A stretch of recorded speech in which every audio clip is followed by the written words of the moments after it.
Thank you. Yeah, we'll certainly do our best to finish on time.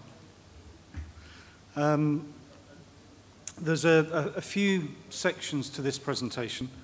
There's a few slides. We've got a video to show you, which is an example of some of the awareness that we did within the bank.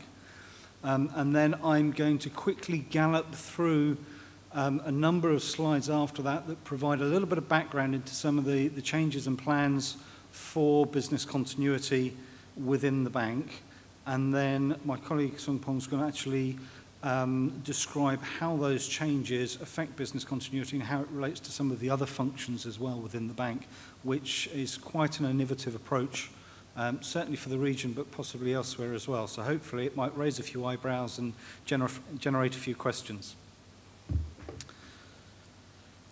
So to give you a bit of background, business continuity within the bank was initiated back in 2003.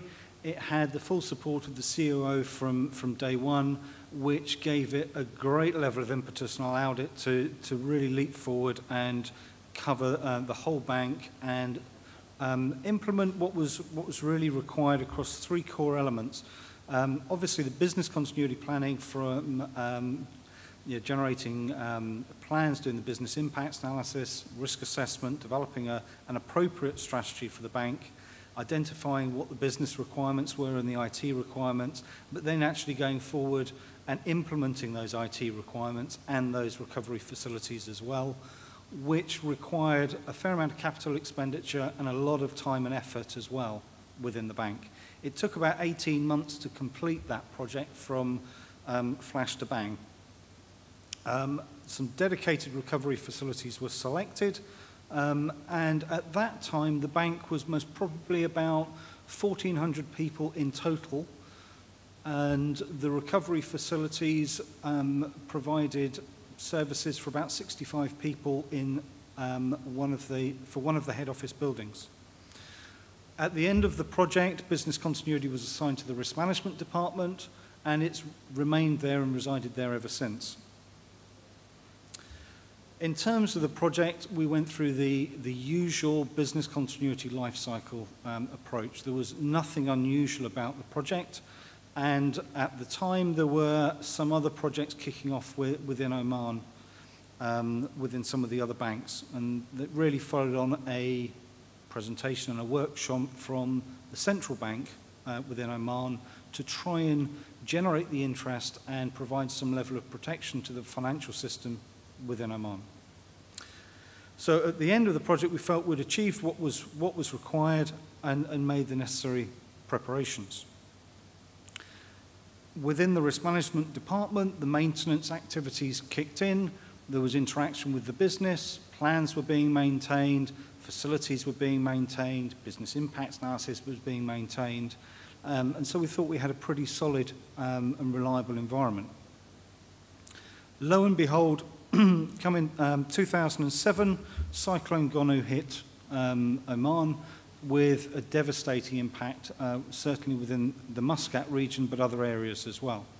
Following on from that, the bank decided to use a lot of footage from that particular incident and how the bank responded and how well it responded to generate an awareness video that could be shown to staff to explain what the bank had in place, why it had it in place, but to also thank those that participated and helped the bank continue during that operation.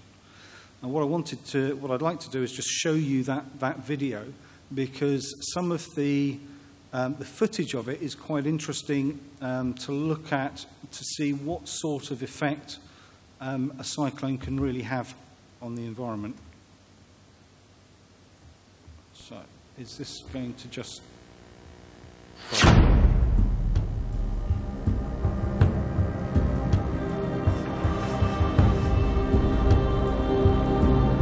All over the world, in the last 2 decades, there seemed to be an increasing frequency of horrific natural and man-made disasters. History has shown that for those who were unprepared to deal with the devastating consequences of the aftermath of these events, ruin, sometimes slow and painful, was a very common outcome. Bank Muscat management realized that although unlikely, a major natural disaster could hit Oman, and that plans needed to be put in place to safeguard the business integrity of the full countrywide Bank Muscat network to ensure uninterrupted customer service. Cyclone Gonu was coming. The BCP committee sprang into action, and a crisis management team was immediately formed to kickstart and implement the pre-planned crisis management protocols. A countrywide alert is sent to all staff about the impending cyclone, with details of precautions and contingency plans to follow, as well as emergency contact numbers. Key personnel across all departments are put on standby. Hotel accommodation and rental vehicles are arranged for quick response in case of a communication meltdown. All data systems are checked and double-checked for integrity and redundancy. And then Cyclone Gonu hits, and hits hard. The severity and power of Gonu is frightening. Whole communities are almost washed away in an instant. Power lines and communication networks crash under the strain of the rampaging wind and rain. The main water supply is smashed, leaving hundreds of thousands of people without power, water, or any means of communications. Countless cars are tossed around like toys, and in some tragic cases, people lose their lives in the unbelievably fast-moving flood waters that turned normally dry land into seascapes. Oman, especially in the Muscat and Sharqiya regions, was witnessing a tragedy of epic proportions. Through all this, the crisis management team of the bank monitored the worsening situation, kept the executive committee informed of the bank's system status, coordinated the emergency response initiatives, while continuing preparations to get the Bank Muscat network back to full operation in as short a time as possible after the storm. After Gonu had completed its murderous passage through Oman, and the flood waters had abated enough to let the brave venture out into the light, a damage assessment team was quickly deployed.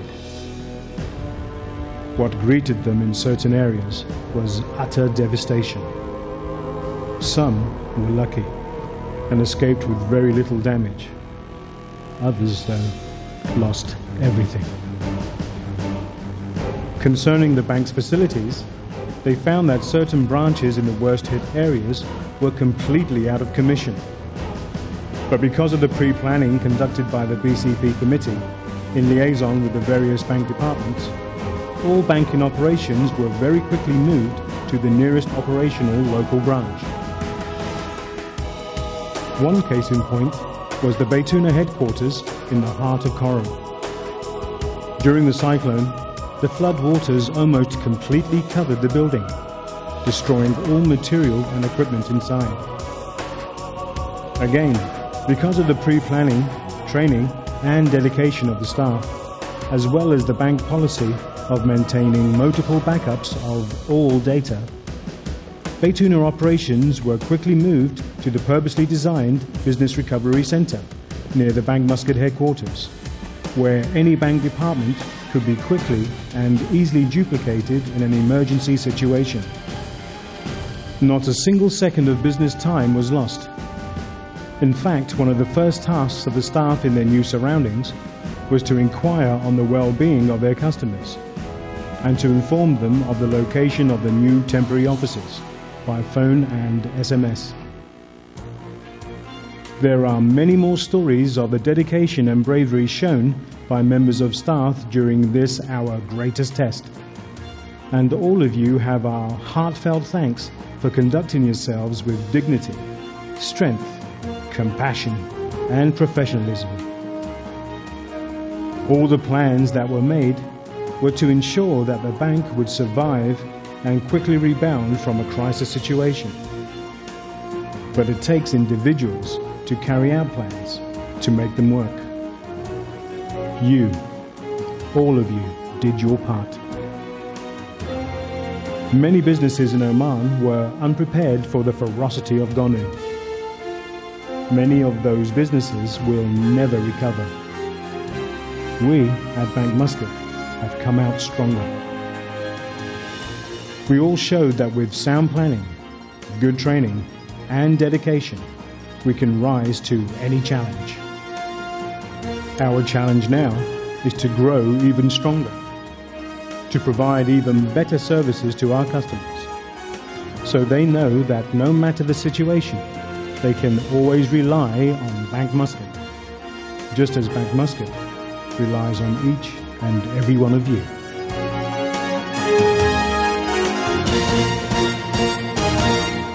I'm sure you'll agree it's quite a powerful awareness video to use internally, not only as a vote of thanks, but also to demonstrate to people exactly what sort of damage can occur from those sorts of events. So this really, it provided, Gonu provided the bank with a very timely reminder of the BCM benefits and how it can help continue the bank to operate, and helped develop and progress the BCM program within the bank.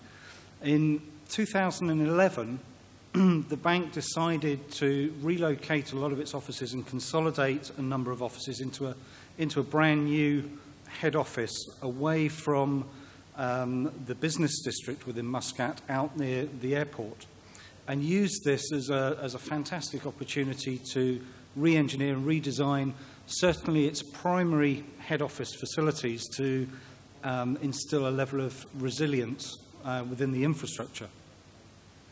It also embarked on quite a large-scale IT disaster recovery project as well, in collaboration with HP, to instill some heavy state-of-the-art recovery facilities between the new data centre that's being built within the new head office and the previous data centre and disaster recovery centre that it had.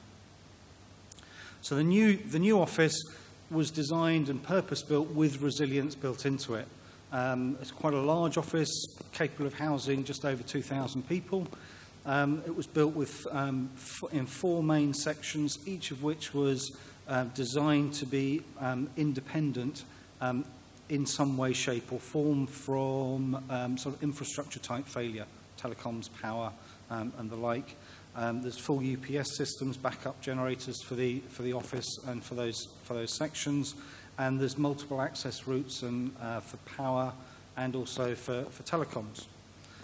As part of the training and development program within the bank, there were 85 what we called response leaders that were identified within the business areas, primary and secondary and sometimes tertiary people within some of the sections of the building. The main purpose of that was to be able to skill up and develop expertise in terms of evacuation and response to incidents that may occur within the building. So those people were trained on evacuation, trained on fire drills, and also received first aid training as well, to the point where at the end of last year, the bank managed to conduct the largest single fire evacuation exercise in Oman, where it evacuated everybody from its head office building in one single exercise and involved the civil defence people. So a lot of time and effort went into developing that capability. In terms of the IT DR solution that was completed last December and fully tested last December and proven, that had been a very long ongoing project for the bank that ended up being one of those projects that required a lot of changes due to ongoing systems implementation, system changes, upgrades, infrastructure changes, and the like. So it was a continual project, but finally came to a formal conclusion last December, to the point where the bank has implemented with HP one of the most advanced recovery facilities using that technology. There is zero data loss in failover between primary and the backup data centres, and the 54 critical applications can be back up and running within 30 to 45 minutes from start to finish, which is quite a major achievement. The fact that there is zero data loss is the main, one of the key benefits of that program, obviously, and what is really important to the bank. The testing of those facilities was conducted, and we've managed to push through over 200,000 transactions within a single 24-hour period through to those systems to prove their capability and the capacity for them as well. In terms of the recovery facilities, I mentioned earlier that there were approximately 65 positions provided when the project started back in 2003, 2004. This was reviewed quite heavily a couple of years ago with the move to the new head office, because it involved the consolidation of 11 local offices within the business district into one single office. And the bank concluded that actually 65 desks probably wasn't enough, because the number of staff had more than doubled, and with the consolidation. So they used their old head office in the business district to develop a purpose-built, dedicated business recovery centre, and fitted that out with over 350 dedicated desks. Coupled with that, the agreement with the business that the mobile banking unit that the bank uses to reach some of the remote areas within the country would also be used as a recovery facility for potential branch problems, if there were localised problems within the branches, and also an investment in a call centre recovery facility as well. Obviously, communication with customers and clients and staff as well in the event of an incident is important. The call centre within the bank was promoted and grew significantly over the last 2 to 3 years, and its utilisation grew as well due to consolidation of communication with clients and trying to centralise the communication rather than localise it through branches. So the need for reviewing and maintaining recovery for the call centre is paramount to communication with clients going forward. So the biggest question is, having achieved all of that, what does the bank need to do to take things forward, and how can it take things forward and improve it, and where does that leave business continuity within the bank? The obvious answer is, well, perhaps we can just go into a maintenance cycle now and just maintain the information and ensure it's kept up to date. Having conducted a certain amount of analysis and reviews, the answer to that is, well, no, there's a lot more that business continuity has to offer the bank rather than just going into that maintenance cycle and providing reactionary facilities, plans, procedures and capabilities. So after reviewing a number of sort of threats, which I'll just very briefly go through, the conclusion we came to was that the number of natural disasters and incidents occurring is on the increase. Within Oman, we've seen Gonu, we've seen Fet, we've seen some disruption in some of the towns and cities over the last 18 months to 2 years. We've seen periodic power blackouts in some of the districts within Muscat as well for periods of time, a few hours at a time. But certainly the number of incidents is increasing. The number of security events is definitely on the increase. And certainly whether it's information security or fraud, they're both on the rise within the region and within Oman as well. We can no longer rely upon Oman and the Middle East as being a politically stable environment with no disruption. The events over the last 2 years have proven that there is a change in understanding, behaviour and thinking, and people are prepared to voice their opinions these days and use that to allow other people to understand how they feel. Technology is becoming not only more critical within organisations in the Middle East, but also more integrated as well. Predominantly, within the banking sector, we've seen a lot of integration in Europe, US, and the UK, historically, with things like straight-through processing and the time required for reconciliation and settlement being reduced considerably. That's also coming to the region and to Oman has had an enormous impact over the last year or two as well. Retention of skills and of people is becoming more difficult, and on occasions actually finding the right skills is difficult as well.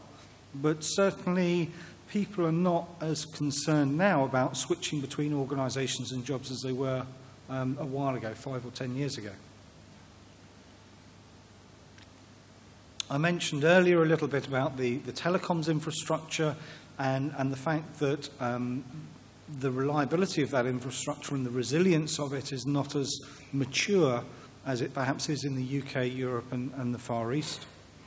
And also, recently, over the last few years, there's been the introduction of a health and safety initiative within Oman as well. And you might say, okay, how does that relate to business continuity? Well, there are certain aspects of health and safety that have a very close correlation with business continuity. Evacuation of buildings perhaps being one, protection of life, and ensuring that the right people can be contacted, can be communicated with, and those sorts of events can be managed effectively. That relates to business continuity and the response and incident and crisis management. There was some interesting survey and background information that I managed to obtain when looking at this, and it was quite interesting that some of the surveys conducted, such as the Lloyd's Risk Index survey, when they asked a number of senior managers to communicate what they thought were their biggest risks and their biggest concerns, the top three that came up was loss of customers, a shortage in talent and skills, and reputational risk. Well, funnily enough, they're all things that, as part of business continuity professionals, we want to try and help protect because they have major impacts on our businesses and on our organisations, irrespective of which industry we're in. Another interesting fact that a study carried out with 1,000 large companies recognised that 80% of them lose about 20% of their value every 5 years due to some sort of reputational event, not being specific as to which ones. That's a significant loss of value in those organisations, and if, as professionals within this industry, we can try and reduce that in some way by the very nature of what we do, we're actually putting a lot of value back into the business that if you use that that measurement as a yardstick, we can actually measure how much value is going back in. In terms of looking at those threats and actually conducting some analysis, it became obvious that within the bank, the scope of business continuity and its involvement was becoming more comprehensive and needed to become more comprehensive. Business continuity was getting involved in managing a much wider range of incidents and involved in trying to protect and support business activities. It'd been very much a planning and reactionary activity to incidents and responses in the past, but there was a recognition that it could start to add a lot of value by being more of a preventative function and doing a lot of helping to protect the bank against incidents or minimise the incidents before they actually occurred, as well as having the reactive planning and preparation in place. IT disaster recovery solutions and requirements were becoming more complex, and really faster recovery in terms of technology and in terms of business activities was started to become fundamental because any loss of service would be noticed and reflected with the clients. And in terms of threats, constantly evolving. The need for sharing of information and sharing solutions and approach and capability between business continuity and some of the other risk management type functions such as operational risk is becoming more paramount, certainly within the bank, because you have a common basis of information, and as a professional, our understanding of the business is, as Andrew would say, almost unique. We have such a great understanding. We should have such a wealth of information that we gather as part of the work that we do, that if we can share that with other risk-based functions, then we can help the business benefit from that information and perhaps reduce the amount of time that they spend communicating and coordinating with other risk-based functions. So where next? Well, we decided that we really needed to take a slightly new and more comprehensive and structured and integrated approach for business continuity.